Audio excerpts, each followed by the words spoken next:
میری بات دھیان سے سنو کہ اپنی اولاد کو عزت دو، تب عزت واپس آئے گی، ورنہ کبھی نہیں آئے گی۔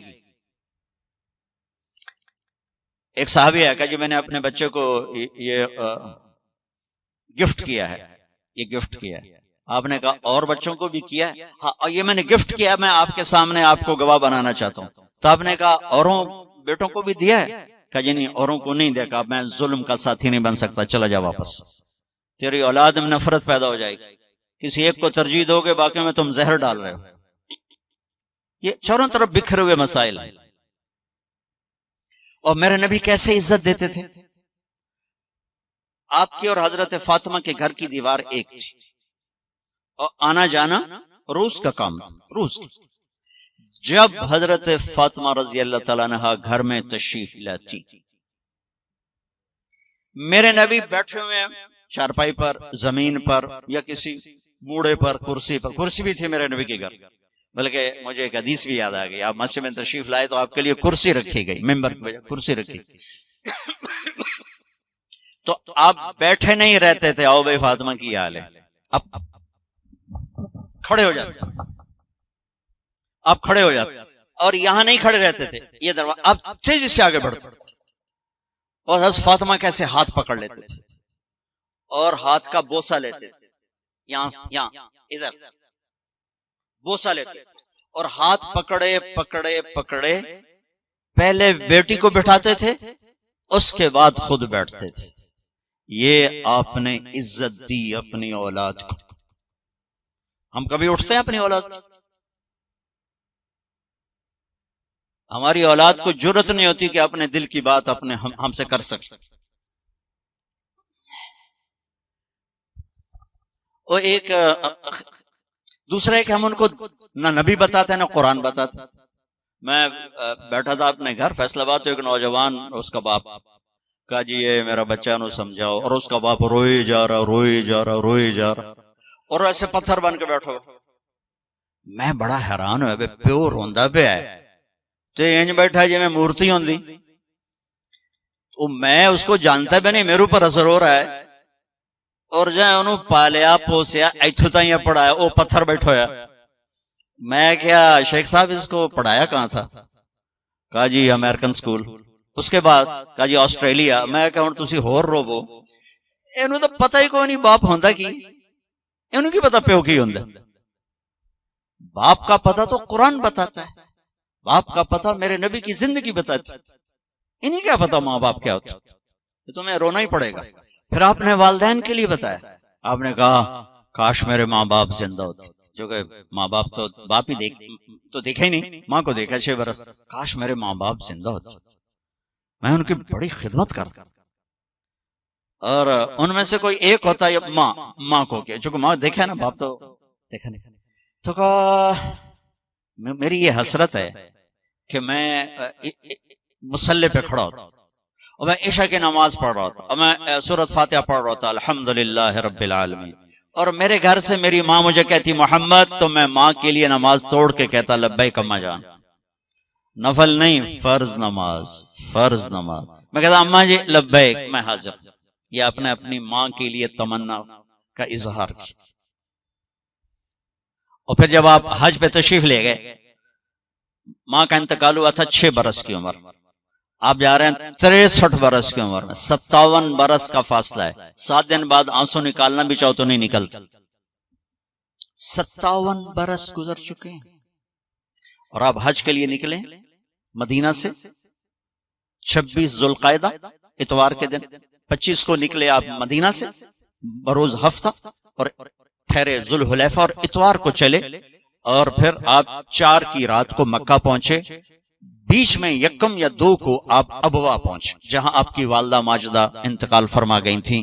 جب آپ مدینے سے واپس آ رہی تھیں تو 3 افراد تھے، ایک ماں، ایک ام ایمن، وہ ماں ہیں انہوں نے دودھ پلایا، ایک آپ کی ذات مبارک، اور ابوا کے پہاڑوں میں آ کر زندگی ہار گئی۔ میں وہاں گیا، میں نے زیارت کی، میری زندگی سفروں میں گزری، پر ایسے ہی جذبات میرے کہیں نہیں بنے جب میں وہاں کھڑا دیکھ رہا تھا چاروں طرف سن 2000 میں کہ واہ میرے رب، جن دی خاطر تو دنیا بنا چھڑی دی ماں نو ایتھے چایا، تو بھی 6 سال دی عمر، ہوئے ہوئے ہوئے ہوئے ہوئے کیا گزری اس بچے پر جس کے آنسوں پہنچنے کے لیے نہ باپ ہے، نہ بہن ہے، نہ بھائی ہے، نہ چاچا، نہ دادا۔ نوکروں سے کہاں تسلی، وہ تو نوکرانی تھی۔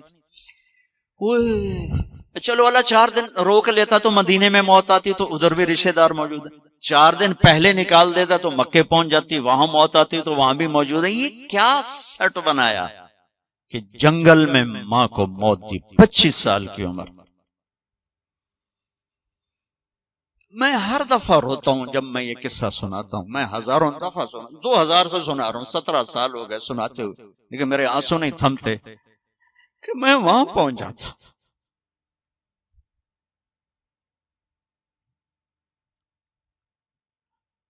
زندگی یہ روشنی آدمی کو دھوکہ دے دیتی، پھر یہ جیسے کاروباری لوگ ہیں، انہیں پیسے کے سوا سوچتے کچھ نہیں۔ میں ایسے دیکھ رہا تھا، یا اللہ یہاں ایتھے یہاں تو نے اپنے کیا گزری ہوگی میرے نبی کی ذات، اور کیا گزری بتاتا ہوں۔ جب وہ چونکہ دفن کرنے کا تو کوئی سلسلہ نہیں تھا، پتھر اوپر ایسے پتھر دے دیا، جب نیچے اتری ہے پہاڑ ہے، 60-70 فٹ اونچا پہاڑ ہے، کسی رہبر کے ذریعے میں وہاں پہنچا تھا۔ اونٹنی کے قریب پہنچے تو آپ نے پھر پیچھے دوڑ لگائی، واپس دوڑے اور پہاڑ پہ چڑھ گئے۔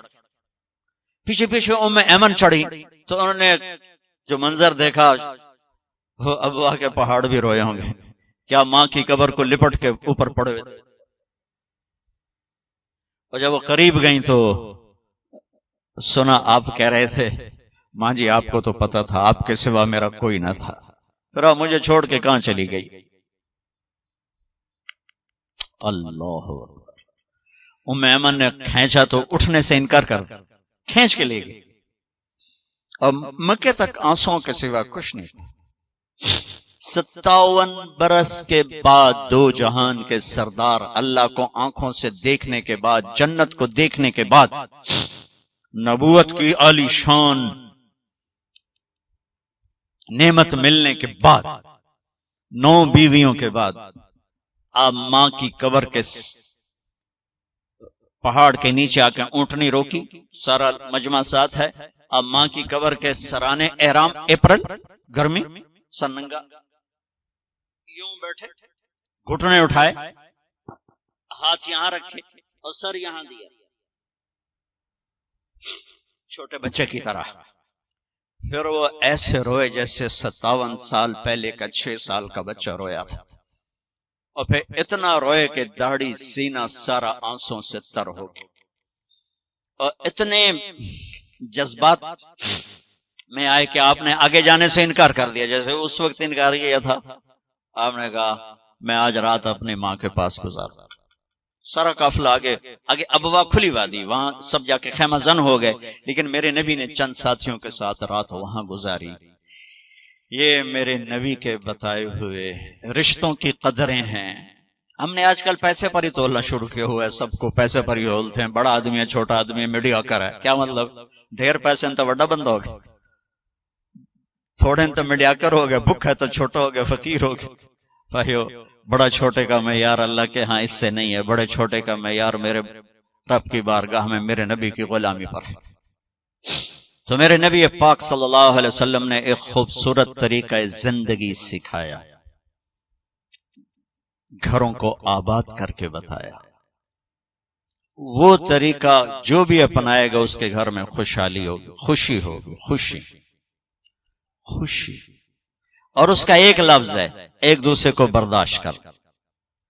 یہ آتے ہی بیوی میری غلام بن کے چلے، میں حاکم ہوں، اور بیوی آتے کہ ہونی تھے میری چلے گی، تیری ماں دی نہیں چلے گی، تو سوائے پھر بھڑکتی آگ کے کچھ بھی نہیں ہوگا۔ رشتوں کو میرے بھائی بہنوں صرف برداشت سے چلایا جاتا ہے، رشتوں پر مسلط ہو کے رشتے آباد نہیں ہوتے، جھکنا پڑتا ہے، سہنا پڑتا ہے، دبنا پڑتا ہے۔ جو دبنا سیکھے گا اللہ کی قسم اس کی زندگی خوبصورت ہو جائے گی۔ اس کا شکل صورت سے تعلق نہیں، سونے چاندی زیور سے تعلق نہیں، خوبصورت اخلاق زندگی کو چار چاند لگا دیتے ہیں. بد اخلاقی زندگی. میرے نبی میں ایک حدیث یاد آ گئی، اجتنبوا الدمن الخضراء. تو آپ کے الفاظ تھوڑا مشکل تھے تو صاحب نے کہا یا رسول اللہ، آپ نے کہا الدمن الخضراء سے بچو. یا رسول اللہ دمن خضراء کیا ہوتا ہے؟ آپ نے کہا المرأة الحسنہ فی المنبت السوء. بد اخلاق خوبصورت عورت سے بچو، اس کے حسن پہ نہ ریجھ جانا ورنہ زندگی تباہ ہو جائے گی. بد اخلاق سے بچو، بد اخلاق سے بچو. آدمی بھوک پر گزارا کر سکتا ہے، کڑوے بول پہ گزارا نہیں کر سکتا. عزت دو ایک دوسرے کو، گھروں کو آباد کرنا، عزت دو. میرے نبی نے عزت دے کر دکھایا.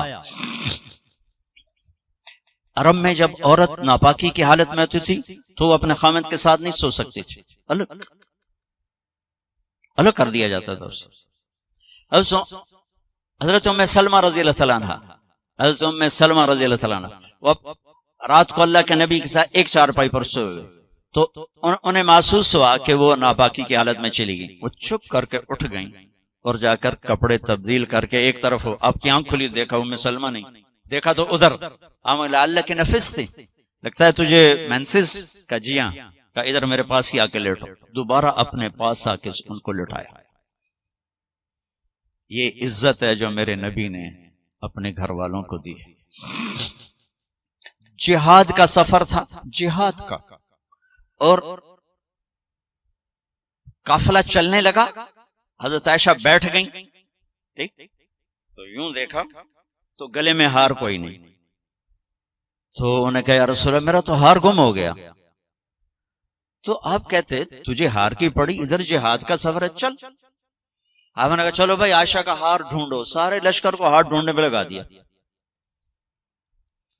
اور ڈھلتا سورج ٹھنڈا ہو گیا تھا جب سفر کی تیاری ہو رہی تھی تو شام ہو گئی، ہار نہیں ملا. تو اب مغرب پڑی، عشاء پڑی، تو اندھیرا چھا گیا، سفر بھی نہیں ہو سکتا. صبح ہی سفر کرنا، فجر کا وقت داخل ہوا، پانی کوئی نہیں. پانی ان کا پانی آگے تھا جہاں انہوں نے پہنچنا تھا. اب پانی کوئی نہیں، نماز کیسے پڑھیں گے؟ تیمم کی ابھی آیت کوئی نہیں آئی ہے. تو سارے لوگ ابو بکر کے پیچھے بڑھ گئے، تیری بیٹی کی وجہ سے نا آج یہ دن دیکھنا پڑ رہا ہے. اب بتا پانی ہے نہیں تو نماز کیسے پڑھیں گے؟ اب ابو بکر کو بیٹی پہ غصہ چڑھا، وہ آئے سیدھے اللہ کے نبی کے خیمے میں. تو آگے اللہ کے نبی اما عائشہ فرماتی میری گود میں سر رکھ کے سوئے ہوئے تھے اور وہ ایسے بیٹھے ہوئے تھی. تو باپ تو ڈانٹ سکتا ہے لیکن اب ڈانٹیں تو وہ سوئے ہوئے ہیں، تو اب وہ ایکسپریشن سے ڈانٹ رہے ہیں تیری وجہ سے. اور ان کے یوں پسلی میں نا آ کے انگلی ماری، زور سے، ایسے زور سے انگلی ماری. کہتے میں ایسے ہو گئی تاکہ میں ہلوں نہیں کہ اللہ کے نبی کی آنکھ نہ کھلے. تو یہ کہ غصہ اتار کے باہر آ گئے، باہر وہ تانے پڑ رہے ہیں.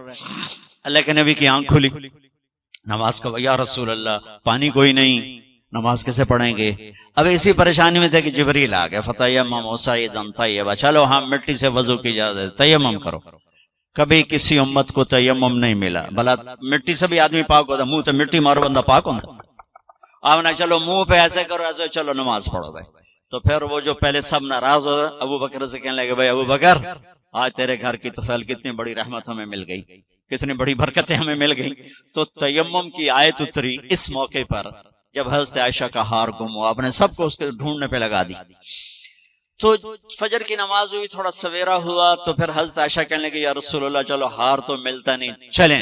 پھر آپ نے کہا چلو بھائی پوچھ کر. جب اونٹنے کو اٹھایا تو ہار پھسل کے نیچے گیا پڑا تھا، تو پھر ہار بھی مل گیا. یہ دلداری ہے میرے نبی کے اپنے گھر کے.